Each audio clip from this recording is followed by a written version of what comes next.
A segunda carta de Paulo aos Tessalonicenses, capítulo 2, versos 1 a 6, a palavra de Deus diz: Irmãos, no que diz respeito à vinda de nosso Senhor Jesus Cristo e à nossa reunião com Ele, nós vos exortamos a que não vos demovais da vossa mente com facilidade, nem vos perturbeis, quer por espírito, quer por palavra, quer por epístola, como se procedesse de nós, supondo tenha chegado o dia do Senhor.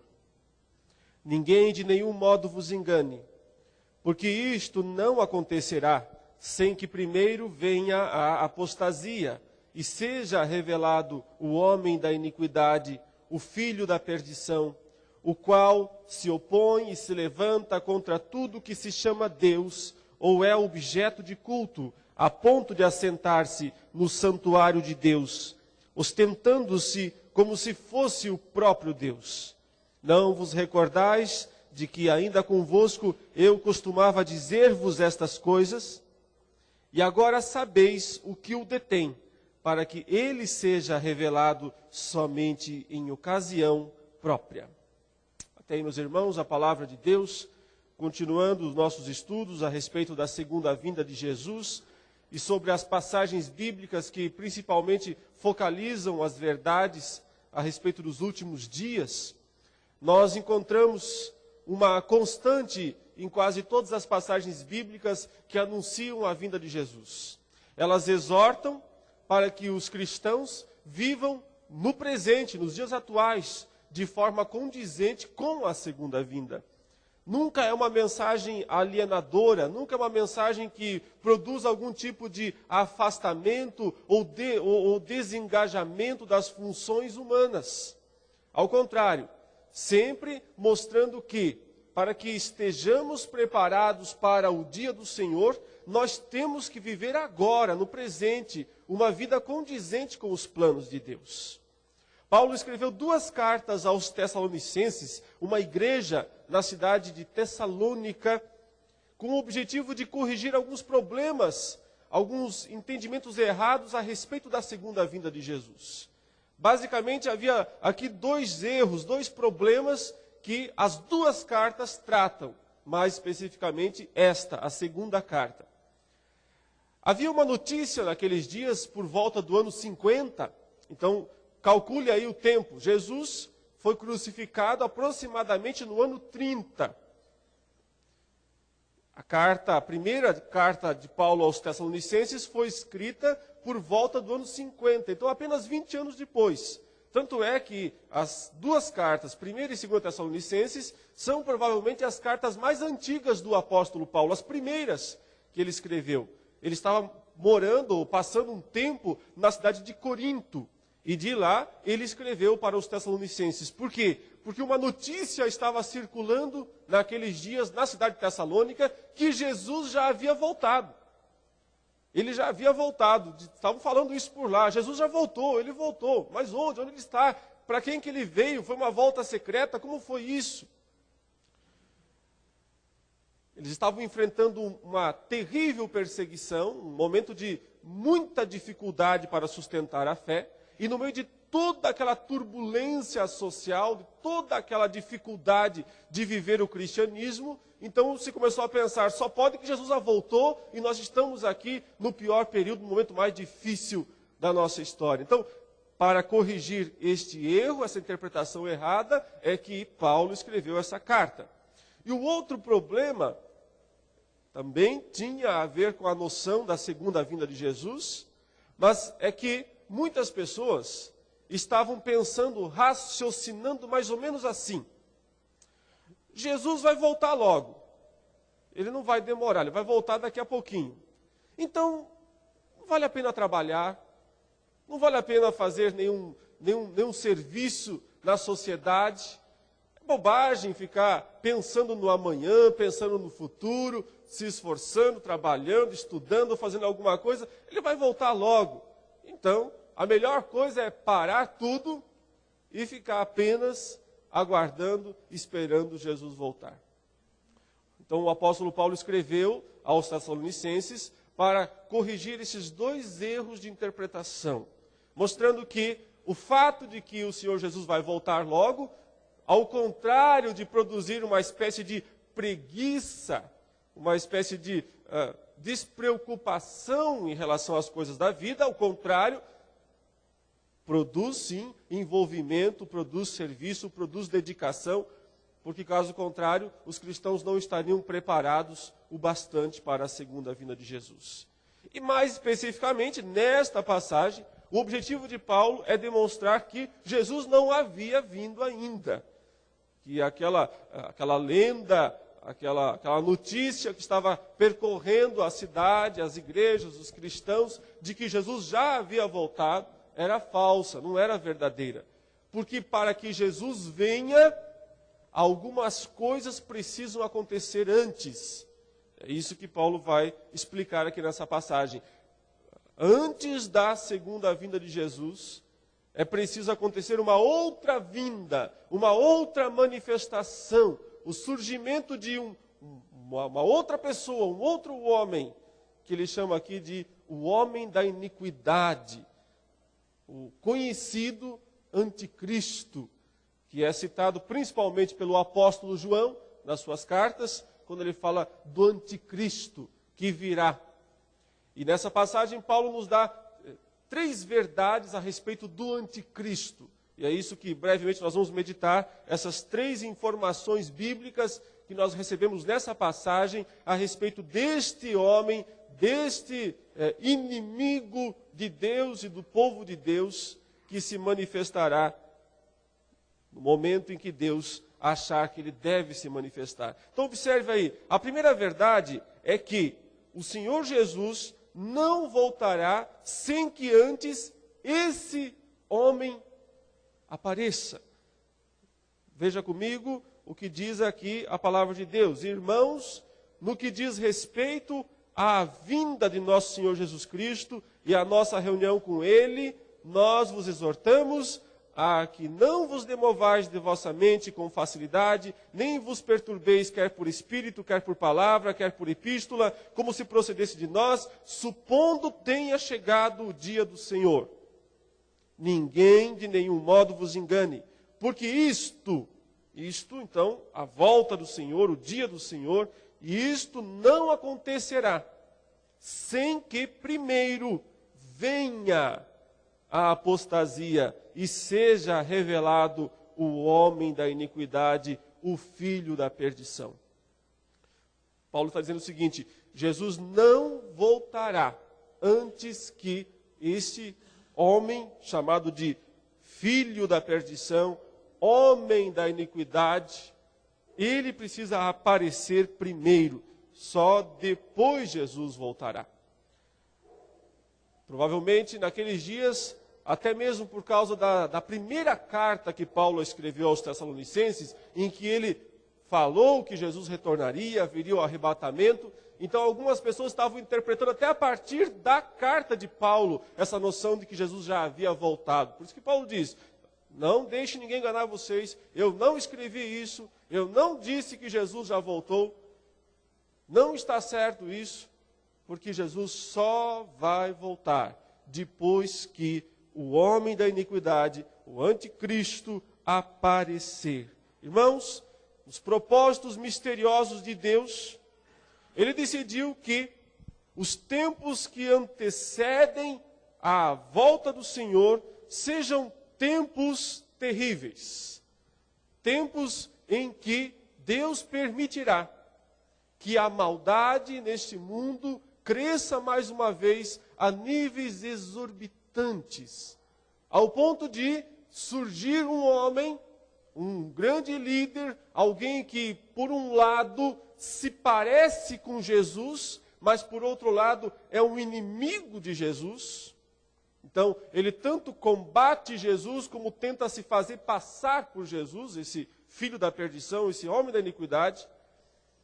Deus permitirá que o mundo esteja num estágio tão terrível, em que a corrupção, em que a maldade do homem na terra estará num nível tão alto, que o surgimento deste líder será algo natural, algo possível. Por isso, a palavra de Deus não nos dá muitas esperanças em relação a esse mundo. Sim, claro, esse mundo será transformado, vai haver uma nova terra, um novo céu, aí sim há esperança. Mas antes disso, não. Antes de acontecer essa grande transformação que só Deus pode realizar, nós não podemos ter esperança nesse mundo, achar que esse mundo vai melhorar, que esse mundo, em algum momento, vamos ter bons governantes, vamos ter bons líderes, o progresso tecnológico, o progresso científico, o progresso educacional, isso vai tornar o ser humano melhor, vai tornar o mundo melhor, e nós vamos ter um período de paz e prosperidade mundial. Não há razão para esperar algo nesse sentido. O que se pode esperar é uma piora, um acréscimo do mal na sociedade. Por quê? Porque o mundo precisa ser preparado para a vinda do anticristo. E o anticristo precisa vir para que Jesus venha depois. Enquanto ele não aparecer, Paulo diz, Jesus não voltará. Primeiro precisa aparecer o anticristo. Deus dará a última oportunidade para que as forças do mal tenham liberdade na terra. Deus permitiu isso em alguns momentos, em alguns períodos da história. O pior deles foi aquele período descrito em Gênesis capítulo 6, em que a Bíblia diz que a maldade do homem havia se multiplicado na terra, ao ponto de que era continuamente mal todo o desígnio do coração humano. Essa expressão é fortíssima. Todo o desígnio do coração humano era continuamente mal. E então Deus decidiu exterminar com a raça humana através do dilúvio. É assim que a palavra de Deus relata os acontecimentos daquele período. O que se pode esperar, portanto, é uma volta àquele estágio em que o mundo se torna, mais uma vez, absolutamente corrupto. Note bem, corrupto sempre foi, pecado sempre houve, maldade sempre houve na terra. O que estamos falando é de uma multiplicação disso, de uma intensificação destas coisas, que é o reino do anticristo, preparar o reino para o aparecimento do anticristo.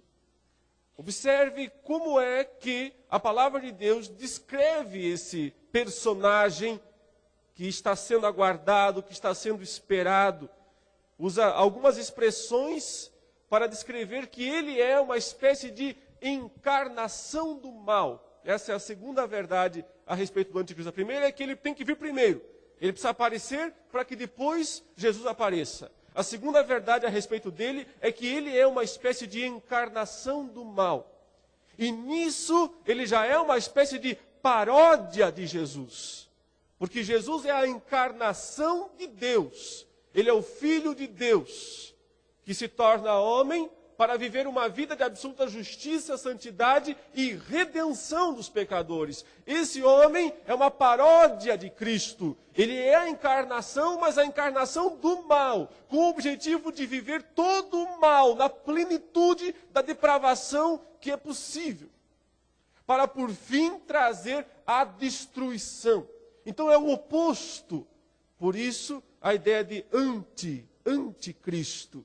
Veja aqui as palavras que o texto bíblico usa para descrever este ser, esse personagem. Diz que ele, por si só, vai revelar a apostasia, diz o texto. Ele vai encabeçar esse movimento chamado de apostasia. Vai ser o líder dos apóstatas. Queridos, os apóstatas não são os homens perdidos do mundo. Uma pessoa que nunca conheceu a Cristo, uma pessoa que nunca esteve envolvida com a igreja, essa pessoa nunca poderá ser um apóstata. Ela nunca vai cometer apostasia, porque apostasia é renegar a fé. Apostasia é um ato de renegar a fé. Quem nunca teve fé não pode ser um apóstata. Quem nunca esteve na igreja, quem nunca se envolveu com a palavra de Deus, com Cristo, não pode ser um apóstata. Ele é um perdido por outras razões. Apostasia quer dizer um repúdio do evangelho verdadeiro. Isso aqui diz respeito à igreja. Diz respeito aos cristãos. Quer dizer que no tempo final acontecerá um grande movimento de apostasia, uma debandada geral. Os cristãos vão abandonar a fé. Isso é o que é terrível. Note que Jesus disse que por se multiplicar a iniquidade, Mateus 24, o amor se esfriará de quase todos. Ele está falando dos seus discípulos. Aumenta o mal no mundo. O mundo se torna corrupto até o limite. Em contrapartida, o povo de Deus esfria no amor. O povo de Deus se torna sem amor. E quando não há amor, há apostasia. Apostasia não quer necessariamente dizer que alguém precisa sair da igreja e nunca mais voltar para a igreja. Não, é simplesmente um repúdio do coração e da mente às verdades do Evangelho. Portanto, podem haver igrejas apóstatas, mega igrejas apóstatas. Todo mundo, milhares de pessoas seguindo um cristianismo, mas um cristianismo falso. Isso também é apostasia. Da mesma maneira, esse personagem, ele vai encabeçar, ele vai liderar, ele vai ser o líder máximo desse grande movimento de apostasia, de abandono da fé verdadeira, de repúdio à mensagem do Evangelho, à mensagem salvadora da cruz de Cristo. É isso o que o texto diz que nós devemos esperar, porque isso vai acontecer. Ele será o líder da apostasia. Quando vem a apostasia, então ele lidera esse movimento e ele se revela, diz o texto, e seja revelado o homem da iniquidade. Ele recebe aqui um título que é dos mais terríveis que pode existir. Homem é um bom título.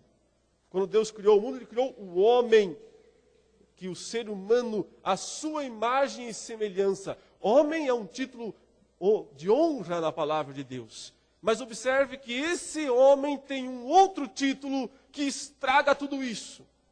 Ele é o homem da iniquidade. Ele é o representante da iniquidade. Ele é o senhor da iniquidade. Iniquidade quer dizer tudo aquilo que é contrário a Deus e à sua palavra e aos seus propósitos. Tudo aquilo que ofende, tudo aquilo que se desvia da vontade de Deus, da palavra de Deus. O outro título que diz é o filho da perdição. Observe como homem é um título aplicado a Jesus. Filho também, aliás, ele é o filho do homem. Aqui os dois títulos de Jesus são usados para esse ser, essa criatura, mas o que ele tem são adjetivos negativos com esses nomes. Ele é o homem da iniquidade, o filho da perdição. Enquanto Jesus é o Filho de Deus, esse ser, essa criatura, é o filho da perdição. Perdição quer dizer a destruição, a danação, o trazer a destruição nele próprio, o destruidor. Suas razões são essas: destruir, propagar a iniquidade e destruir. Como ele faz isso? O texto diz que ele se opõe e se levanta contra tudo que se chama Deus, ou é objeto de culto. No primeiro momento, portanto, e aqui ele está com a função de anticristo. Ele se opõe no sentido de contra Deus, contra Cristo. Num primeiro momento parece que ele está repudiando qualquer tipo de crença em Deus, não só o Deus cristão. Talvez aqui a máxima, do ateísmo, do secularismo, ataca qualquer noção de Deus, qualquer ideia de Deus. Mas o alvo dele não são os deuses falsos, os deuses criados pelo homem. O alvo dele é o Deus da Bíblia, o Deus que se revela na Escritura. Então, ele ataca todas as divindades, mas o objetivo é, na verdade, atacar o Deus verdadeiro. Ele é contra Deus, ele é contra Cristo. Mas note que de uma hora para outra, ele passa a ocupar o lugar de Cristo. Ele diz aqui na sequência do versículo 4, a ponto de assentar-se no santuário de Deus, ostentando-se como se fosse o próprio Deus. Ou seja, ele vai chegar num ponto em que ele vai dizer, eu sou o único Deus que deve ser adorado.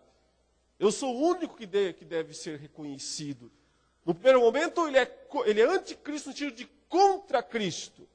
No segundo momento, ele é anticristo no sentido de no lugar de Cristo. Porque a palavra anticristo tem esses dois significados.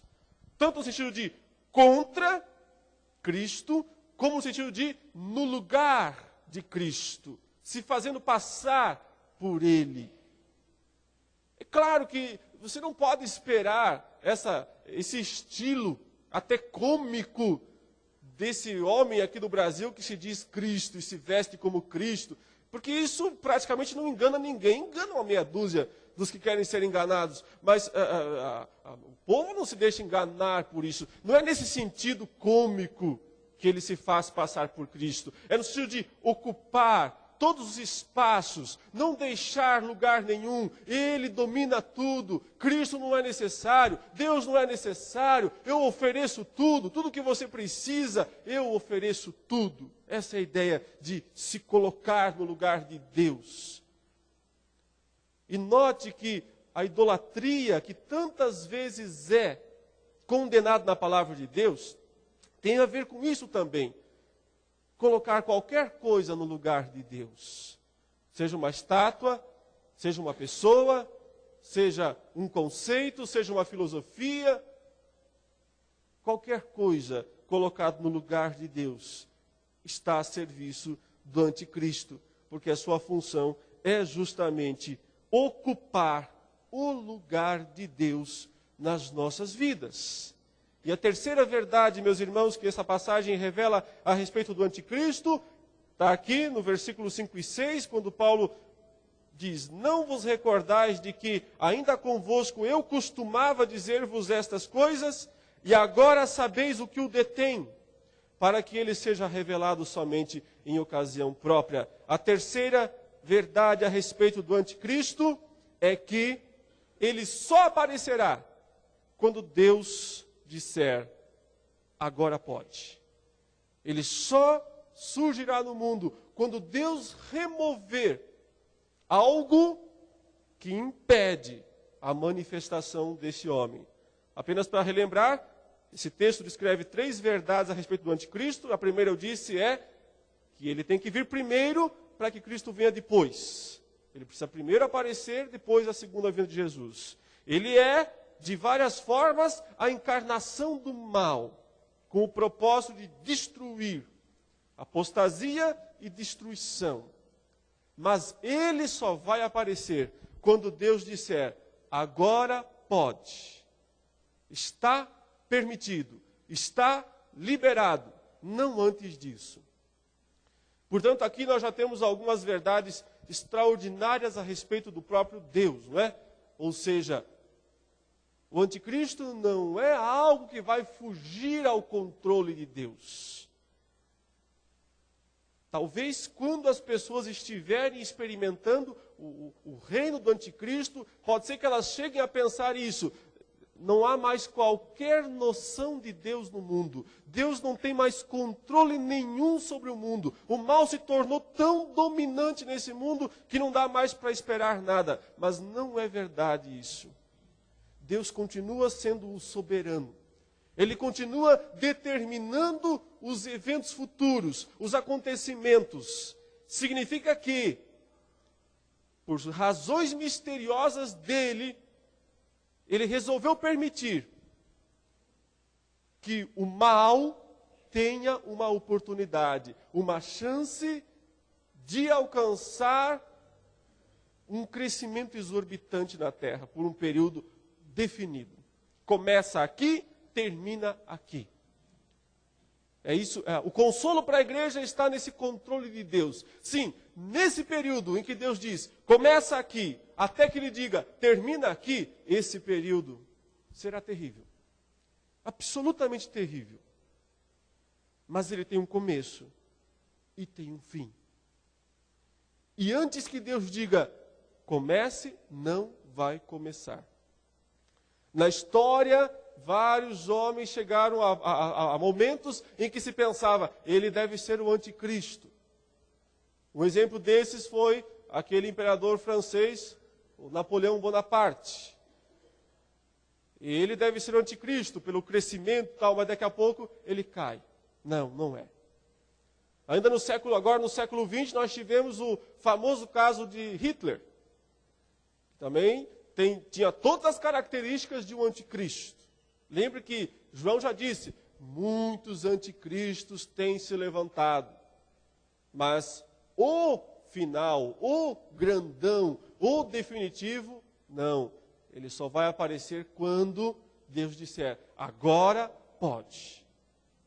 E Hitler, que parecia que talvez fosse esse homem da iniquidade, esse filho da perdição, que se opõe, que se levanta contra tudo que é chamado Deus, de repente é derrubado.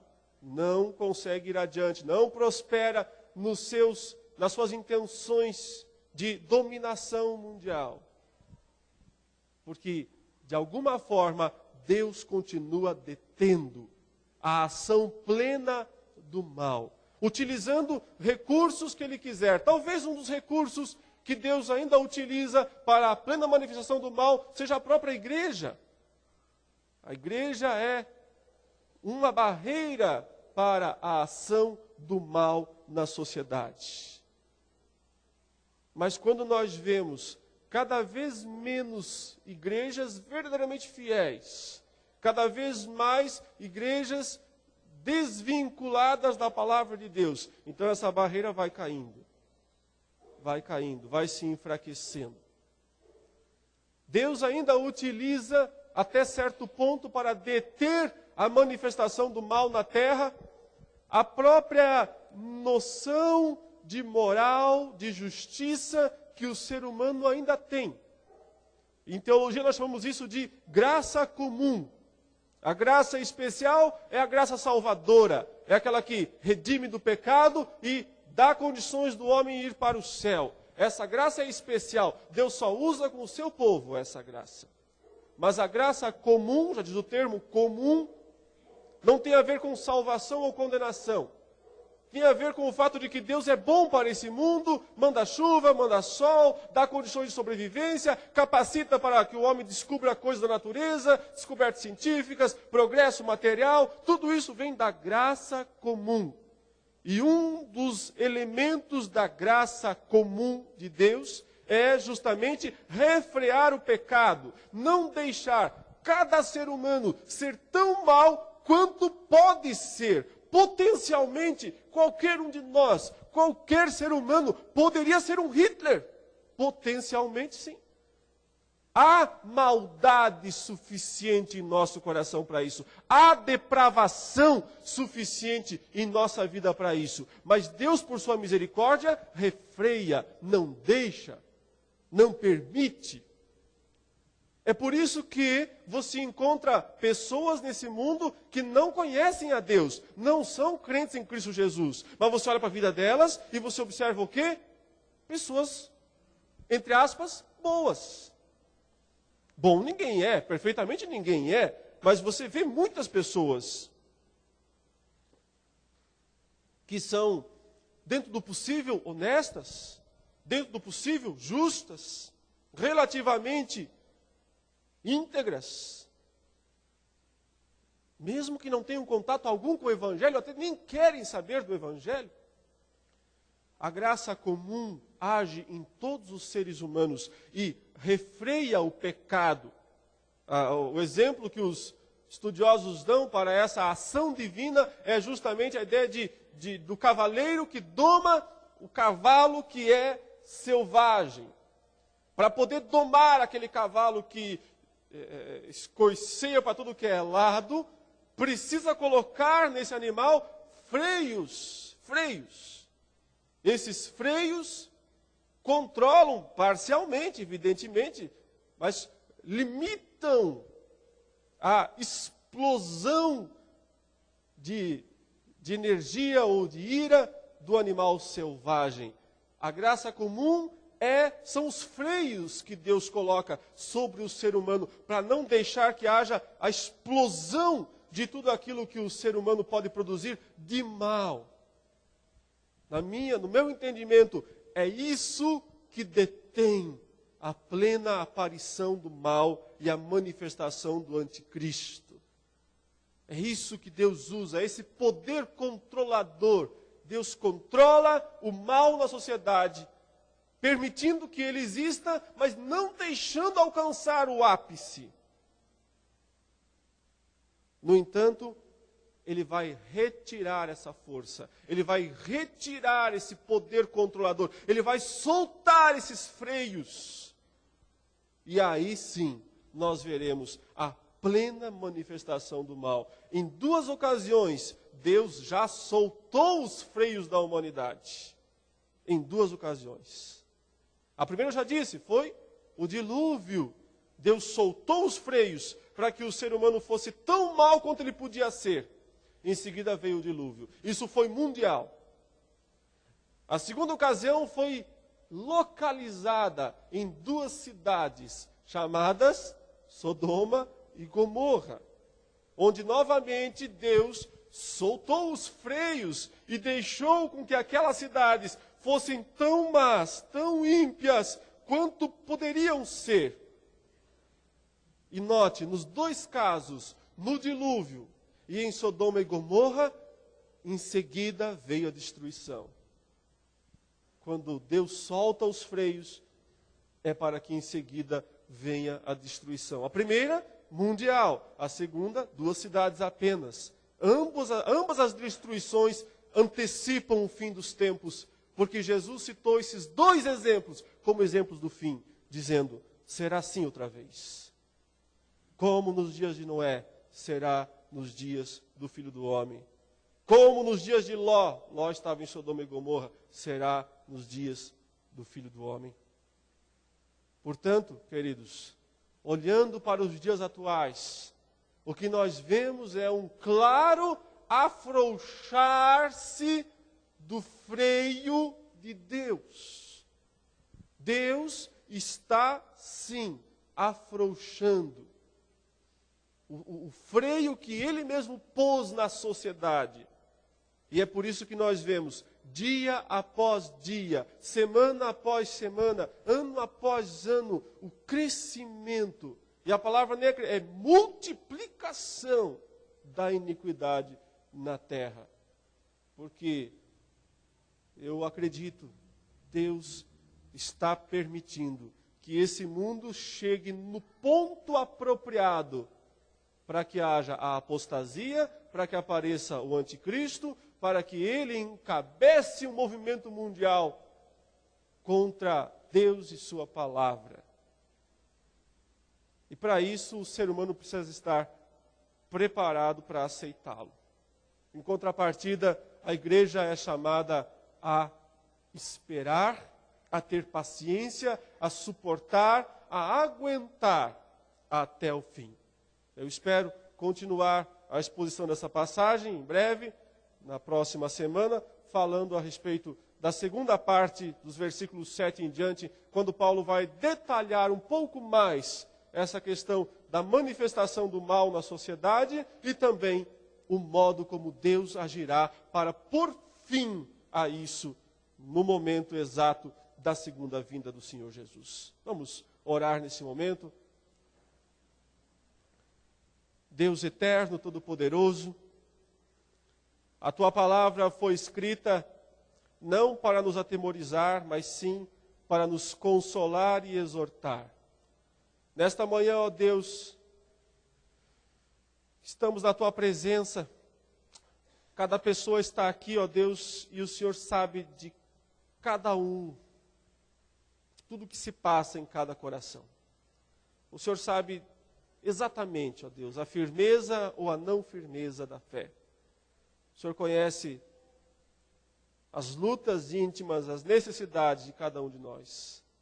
O que nós suplicamos nessa manhã é que o Senhor aumente a nossa fé, que o Senhor fortaleça a nossa esperança em Cristo Jesus. E que diante do mal que cresce dia a dia na sociedade, não nos atemorizemos, não recuemos, continuemos sustentando a verdade, ó Deus, certos de que tudo está nas tuas mãos e tu és quem controla todas as coisas.